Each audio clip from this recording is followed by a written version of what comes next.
So students will continue our chapter French Revolution. The topic is the outbreak of revolution part 2. Previous lecture में हमने पढ़ा था the outbreak of revolution part 1. Recall करते हैं उसको थोड़ा सा. उसमें हमने ये पढ़ा था कि जब लुई 16 ने टैक्स को इम्पोज किया था तो उसने स्टेट जनरल की मीटिंग बुलाई थी, जिसमें फर्स्ट स्टेट के जनरल, सेकंड स्टेट के और थर्ड स्टेट के तीनों के जनरल्स को बुलाया गया था.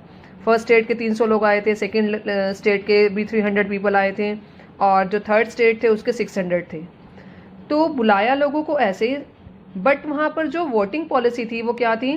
Each state each vote, means एक स्टेट का एक वोट होगा. तो जिससे डिसएग्री होके क्या किया था, थर्ड स्टेट के लोग वहाँ से चले गए और वो कहाँ पर कलेक्ट हो गए? टेनिस कोर्ट में. और उन्होंने वहाँ पर कसम खाई, ओथ ली कि हम यहाँ से तब तक डिस्पर्स नहीं होंगे जब तक हमारा कॉन्स्टिट्यूशन नहीं बन जाता. तो उसी को ही कंटिन्यू करेंगे, ये हमारा पार्ट 2 है.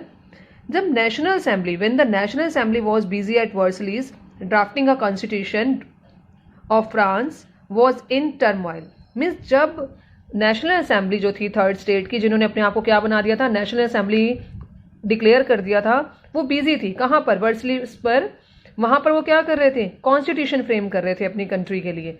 तो जो फ्रांस की सिचुएशन थी, टर्मोइल मतलब कंफ्यूजन की, अनसर्टेनिटी की, माहौल कुछ ऐसा हुआ पड़ा था कि वहाँ पर कुछ भी हो सकता था. तो एक सिचुएशन और हुई वहाँ पर, हार्श विंटर आया. हार्श विंटर मीन्स कड़ाके की सर्दी पड़ी वहाँ पर, जिसकी वजह से हार्वेस्ट बिल्कुल क्या हो चुकी थी? खराब. अब जब हार्वेस्ट खराब हो गई, प्रोडक्शन बिल्कुल क्या हो गया? नील. अब प्रोडक्शन नहीं है पर डिमांड उतनी की उतनी है, तो क्या होगा? प्राइस ऑफ ब्रेड, मतलब जो हमारी ब्रेड का, व्हीट का प्राइस होगा वो क्या हो जाएगा? बढ़ जाएगा. अब जब व्हीट का प्राइस बढ़ा तो बेकर्स को लगा कि इस प्राइस में हम क्या कर सकते हैं, इस सिचुएशन में हम प्रॉफिट कमा सकते हैं. तो उन्होंने क्या करना शुरू कर दिया? बेकर्स ने होर्डेड करना शुरू कर दिया सप्लाईज को. होर्डेड मीन्स होता है काला बाजारी करना, मतलब जितनी क्वांटिटी नहीं चाहिए उसको स्टोर कर लेना और जब किसी चीज़ का प्राइस बढ़ जाए उसको तब बेचना. अब लोग क्या कर रहे थे? लोग बेचारे लंबी लंबी लाइनों में खड़े थे, क्योंकि उनको कहीं भी ब्रेड मतलब व्हीट नहीं मिल पा रहा था. और लंबी लंबी लाइनों में खड़े होने के बाद भी जब उन्हें व्हीट नहीं मिला तो वो क्राउड बिकेम एंग्री, वो नाराज हो गए. उन्होंने क्या किया? दे स्टॉर्म्ड इनटू द शॉप्स, वो शॉप्स के अंदर घुस गए और वहां से उन्होंने क्या किया? अनाज खुद उठा लिया. अब किंग को ये लगा कि ये सिचुएशन कहीं वर्स ना हो जाए, लोग भड़क ना जाए, तो उन्होंने क्या किया? पेरिस में ट्रूप्स भेज दिए, मतलब ग्रुप ऑफ सोल्जर्स. उसने जब ग्रुप ऑफ सोल्जर्स भेजे, ये सिचुएशन वही है जहां से हमारा रेवोल्यूशन स्टार्ट हुआ था. मैंने जब इंट्रोडक्शन में आपको बताया था कि रेवोल्यूशन में एक र्यूमर फैला था. क्या र्यूमर था? कि उनको ये लग रहा था कि जो राजा है उसने सैनिक किस लिए भेजे हैं? हमें मारने के लिए भेजे हैं. तो उस र्यूमर की वजह से सारा का सारा फ्रेंच रेवोल्यूशन हुआ, क्योंकि उन्होंने जो राजा ने जो सैनिक भेजे मारने के लिए नहीं आए थे, जबकि राजा ने जो ट्रूप्स भेजे थे, मतलब ग्रुप ऑफ सोल्जर्स भेजे थे, वो सिचुएशन को कंट्रोल करने के लिए आए थे. पर लोगों ने मिस इंटरप्रेट किया कि वो हमें मारने के लिए आए हैं, जिसकी वजह से 14 जुलाई 1789 को क्राउड बिकेम एजिटेटेड. एजिटेटेड मतलब एक्साइटेड, बहुत ज़्यादा उत्साहित हो गई, उत्सुक हो गई, कि जिसकी वजह से उन्होंने क्या किया? Stormed and destroy the Bastille fortress. जो हमने फर्स्ट इनिशियली पढ़ा था, इंट्रोडक्शन में पढ़ा था कि उन्होंने बास्तिल फोर्ट्रेस को क्या कर दिया? तोड़ फोड़ दिया. और वहाँ पर जो जेल थी वहाँ के भी, उसको भी तोड़ा, वहाँ के कमांडर को मार दिया और वहाँ के जितने भी कैदी थे, प्रिजनर्स थे, उन सबको वहाँ से भगा दिया. तो ये जो सिचुएशन थी बहुत ज़्यादा भड़क चुकी थी. किसकी वजह से? इसके रीज़न मेन क्या थे रेवोल्यूशन के? एक तो फियर, कि लोगों को डर था कि राजा के कई सैनिक हमें मार ना दे. दूसरा क्या था? मिस इंटरप्रिटेशन, कि उन्होंने राजा जो काम कर रहा था वो उस चीज़ को क्या कर रहे थे? मिस इंटरप्रेट कर रहे थे, जिसकी वजह से फ्रेंच रेवोल्यूशन हुआ. अब क्या हुआ? दो टर्म्स बता देती हूँ मैं पहले आपको. चैटुएक्स, चैटुएक्स होता है प्लूरल फॉर्म चैटुए की, और है मैन्योर. अब कहते हैं चैटुएक्सिस क्या होते हैं? केसल और stately residence belonging to a king और अ नोबलमैन, मतलब महल, जिसको महल बोल सकते हैं, जिसके अंदर सारी फैसिलिटीज हो, जहां पर राजा या रिच पर्सन रहता हो. एमेनोर क्या होता है? एक ऐसा मेंशन होता है जो लॉर्ड का लैंड होता है. लॉर्ड्स लैंड मतलब जो ओनर ऑफ लैंड है उसका लैंड भी होता है और उसका घर भी होता है. ये भी रिच लोगों से बिलोंग करता है. अब क्या हुआ? कंटिन्यू करते हैं. र्यूमर्स फैल गई. र्यूमर्स क्या फैली?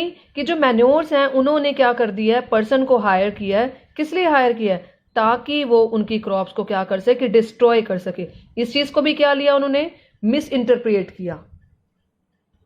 मिस इंटरप्रेट कैसे, जबकि ऐसा उन्होंने कुछ भी हायर नहीं किया था। लोगों की मिस इंटरप्रिटेशन के कारण उन्हें लगा कि लोग अब उन्हें क्या करने आएंगे, उनके क्रॉप्स को डिस्ट्रॉय करने आएंगे। अब पीजेंट क्या हो गए, डर गए। मैंने पहले ही बताया था, डर के कारण और मिस इंटरप्रिटेशन के कारण ये सब कुछ हुआ। अब लोग डर गए, किसके एक्शन से, मैनोर के एक्शन से डर गए, और उन्होंने क्या किया, चैटुएक्स पर अटैक कर दिया, जहां पर किंग या नोबलमैन रहते थे। और उन्होंने क्या किया, उन्हें कहीं से भी ग्रेन्स नहीं मिल रहा था।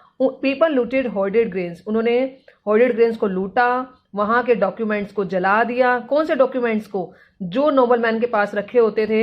जैसे हम किसी से कर्ज ले रहे हैं, या अपनी जमीन उधार पे रखी हुई है, या किसी से ब्याज पे हमने कुछ पैसा लिया है, कुछ भी लिया, तो उसके डॉक्यूमेंट्स जो होते थे वो रिच लोगों के पास होते थे। उन्होंने उस सबको भी क्या कर दिया, जला दिया। और सिचुएशन ऐसी हो गई थी कि नोबल पीपल जो थे उन्होंने क्या किया, वहां से भागना बेहतर समझा, क्योंकि लोग the whole country was in the mood of revolt, वो रिवोल्ट के मूड में आ चुके थे। उन्हें लगता था इससे हमारी जान ना चली जाए, इसलिए वो वहां से भाग के नेबरी कंट्रीज में चले गए। अब लुई 16 को लगा सिचुएशन इतनी ज्यादा वर्स हो चुकी है कि लोगों को संभालना क्या है, मुश्किल। तो उसको ये लगा कि क्यों ना जो ये कॉन्स्टिट्यूशन बना रहे हैं मैं इसको रिकॉग्नाइजेशन दे दूं। तो उसने Louis 16 finally accepted recognition of the national assembly. जो थर्ड स्टेट के लोगों ने नेशनल असेंबली बनाई थी उसको रिकॉग्नाइजेशन दिया और उसके कॉन्स्टिट्यूशन को क्या कर दिया, एक्सेप्ट कर लिया। तो ये थर्ड स्टेट के लोगों के लिए तो प्रॉफिटेबल चीज हो गई। अब इससे क्या हुआ कि जो पावर्स थी क्लर्जी मैन के पास, मतलब जो पुरोहित लोग थे, फर्स्ट स्टेट के लोग थे, उनसे क्या ले ली गई, पावर ले ली गई। जो टिथेस टैक्स था, जो किसको पे करना पड़ता था, थर्ड स्टेट के लोगों को, वो भी खत्म कर दिया गया। और जो lands was seized from church, 2% लोग थे फर्स्ट स्टेट और सेकंड स्टेट के, और कितना परसेंट लैंड था उनके पास, 60% लैंड था, और उस लैंड को भी क्या किया, ले लिया गया। तो आउटब्रेक ऑफ रेवोल्यूशन हमारे फर्स्ट इंट्रोडक्शन की स्टोरी से रिलेट करता है। वही सिचुएशन सारी दोबारा आई है कि र्यूमर्स और मिस इंटरप्रिटेशन की वजह से सारी सिचुएशन हुई, जिसकी वजह से हमारे जो ये रेवोल्यूशन चल रहा था, फ्रेंच रेवोल्यूशन चल रहा था, उसको सक्सेस मिली कि वहां पर नेशनल असेंबली थी उसको भी रिकॉग्नाइजेशन मिल गई, कॉन्स्टिट्यूशन भी एक्सेप्ट कर लिया गया, और ये सारी जो पावर्स थी और ये सारे जो रूल्स थे पहले के, वो सब क्या हो गए, खत्म हो गए। ये तो था हमारा आज का जो टॉपिक था। इस वीडियो में हमने डिस्कस किया आउटब्रेक ऑफ रेवोल्यूशन के बारे में, और आउटब्रेक ऑफ रेवोल्यूशन के बारे में हमने देखा कि सोसाइटी में कैसे कैसे चेंजेस होते हैं। अब राजा है, अब उसके बारे में देखना है, क्योंकि राजा भी मरा तो नहीं है, राजा अलाइव है और उसी कंट्री में वर्क कर रहा है। जबकि ये सब कुछ किसके अगेंस्ट हुआ था, राजा के अगेंस्ट हुआ था, और राजा ने कॉन्स्टिट्यूशन को एक्सेप्ट भी कर लिया था। अब जो कॉन्स्टिट्यूशन बना है उसमें राजा के साथ क्या होता है वो हम पढ़ेंगे नेक्स्ट लेक्चर में। तो हमारा नेक्स्ट टॉपिक होगा how France become a constitution monarchy.